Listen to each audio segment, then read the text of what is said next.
Sir Bajaj micro ಫೈನಾನ್ಸಲ್ಲಿ 30,000 ರೂಪಾಯಿ loan ತಗೊಂಡಿರಬೇಕಾದ್ರೆ 12 ಕಂತು ಕಟ್ಟಿದ್ದೀವಿ. ಇನ್ನೊಂದು ಮಂತು ಸ್ವಲ್ಪ 4 ಡೇಸ್ ಲೇಟ್ ಪೇಮೆಂಟ್ ಆಗಿದ್ದು. ಅದಕ್ಕೋಸ್ಕರ ಏನು ಮಾಡೋರೆ, ಮನೇಲಿ ಬಂದು ಫೋರ್ಸ್ ಮಾಡಿ ಅಮ್ಮನ ಬಗ್ಗೆ ಕೆಟ್ಟದಾಗೆಲ್ಲ ಮಾತಾಡಿದ್ದಾರೆ. ಅದು ಕಾಲ್ ರೆಕಾರ್ಡು ಎಲ್ಲ ಪ್ರತಿಯೊಂದು ನಮ್ಮ ಹತ್ರ ಇದೆ ಸರ್ ಆಲ್ರೆಡಿ.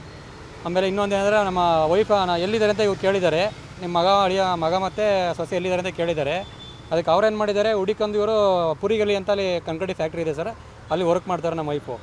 ಅಲ್ಲೂ ಹೋಗ್ಬಿಟ್ಟು ಫೋರ್ಸ್ ಮಾಡಿ ಅಲ್ಲೂ ಕೇಳ್ಕೊಂಡೋಗಿ ನನ್ನ ಮಗಳು 7 ವರ್ಷ ಪಾಪನ್ನ ಸರ್ ಬಲವಂತ ತಲೆ ಮೇಲೆ ಹೊಡೆದು ಕರ್ಕೊಂಡು ಹೋಗಿದ್ದಾರೆ. ಹೆಣ್ಮಕ್ಳು ಮುಟ್ಟೋ ರೂಲ್ಸ್ ಯಾರು ಕೊಟ್ಟವ್ರೆ ಸರ್ ಇವ್ರಿಗೆ? ಅದು ನಮಗೆ ಬೇಕಾಗಿರೋದು ಪ್ಲಸ್ ಪಾಯಿಂಟ್. ಈಗ ಅದಕ್ಕೋಸ್ಕರ ನಾನು ಇವೆಲ್ಲ ಕಲೆಕ್ಟಾಗಿ ಕಂಪ್ಲೇಂಟ್ ಕೊಡ್ತಾ ಇದ್ದೀನಿ. ನಾವು ಪಕ್ಕ ಜಾಲಹಳ್ಳಿಯವರು ಸರ್. ಅವ್ರು ಮೊನ್ನೆ ಸರ್ 4 ದಿವಸ ಆಯಿತು.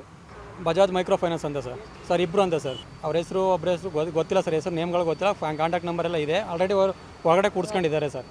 30,000 ಸರ್ 2 ವರ್ಷಕ್ಕೆ ಕಟ್ತಾ ಇದೀವಿ ಸರ್. 4 ದಿನ ಲೇಟ್ ಪೇಮೆಂಟ್ ಆಗಿರೋ ಸರ್. ಕಾಲ್ ಮಾಡಿದ್ರು ಸರ್, ನಾನು ಇವತ್ತೆಲ್ಲ ಸಂಜೆ ಹಾಕ್ಕೊಡ್ತೀನಿ ಅಂತ ಹೇಳಿದರು. ಅವ್ರ ಅಮ್ಮ ಆಲ್ರೆಡಿ ಕಟ್ಕೊಟ್ಟಿದ್ದಾರೆ, ಮತ್ತೆ ಕಟ್ಕೊಟ್ಟಿದ್ದಾರೆ. ಆದರೂ ಸರ್ ಈಗ ಬಂದ್ಬಿಟ್ಟು ಚಿಕ್ಕ ಹುಡುಗಿ ಮೇಲೆ ಕೈ ಮಾಡೋ ರೂಲ್ಸ್ ಯಾಕೆ ಕೊಟ್ಟರೋ ಅದನ್ನು ಕೇಳ್ಕೊತಿರೋದು ಅಷ್ಟೇ ಸರ್. ನಮಗೆ ನ್ಯಾಯ ಕೊಡಿ ಸರ್. ನಮ್ಮ ಹೆಣ್ಮಕ್ಳು ಬಗ್ಗೆ ಒಂದು ಭಯ ಭಕ್ತಿ ಇಲ್ಲ ಯಾರಿಗೂ. ಹೇಳಾಗೆ ಪರ್ಮಿಷನಲ್ಲಿ ಯಾಕೆ ಮೈ ಮುಡ್ತಾರೆ ಹುಡುಗಿರು ಮೈ ಅಂತ ಕೇಳ್ತಾ ಇರೋದು ಅಷ್ಟೇ ಸರ್.